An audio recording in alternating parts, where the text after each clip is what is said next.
Today I'm going to show you how to properly trim a giant oak tree. Turns out just started raining right before I was going to go through with this. Already got the ladder out here, so I decided to shoot the intro first and then we'll come back. The first thing you're going to need is a chainsaw. This is a 10-inch chainsaw, the Remington brand.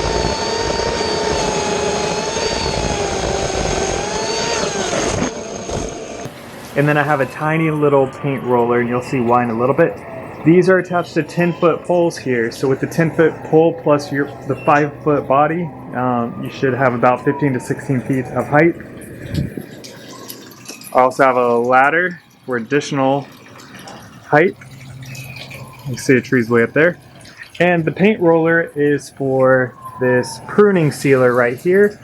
And the reason for this sealer here is because through the months of February through June, at least in the southern states, you will have a problem with sap leaking from the tree, and there's these beetles that will go from trees that have oak wilt and other fungi and bacteria and come to your tree that has the sap, and they feed off that sap, and then they leave that bacteria and that oak wilt, and you'll end up with a dying, decaying tree, which nobody wants that. Also, the city of Austin will probably slap a huge fine on me because that tree is probably 100 years old.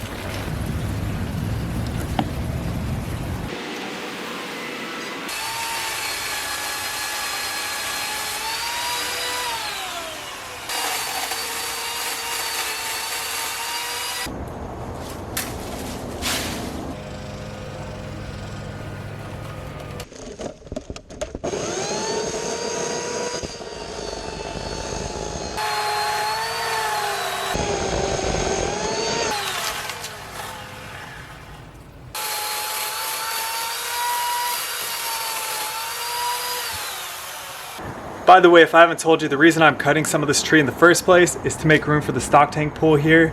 We actually want to put it over here, and the trees were hanging down super low. I've already cut it now, but the trees were only 10, 15 feet above the pool. Just tons of leaves, tons of debris, spiders, all that stuff. We want it gone. We also want a little bit more sunlight. We're running out of sunlight back here. Look at all that tree coverage.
So that's pretty much all there is to it. Once you cut it, just make sure you put sealer on it to prevent any oak wilt or any other diseases. If you're interested in the sealer that I used, I got it off of Amazon like everything else. I also got the chainsaw off of Amazon. As always, if you're enjoying this content, go ahead and subscribe. If you like this video, give me a thumbs up, and I'll see you on the next one.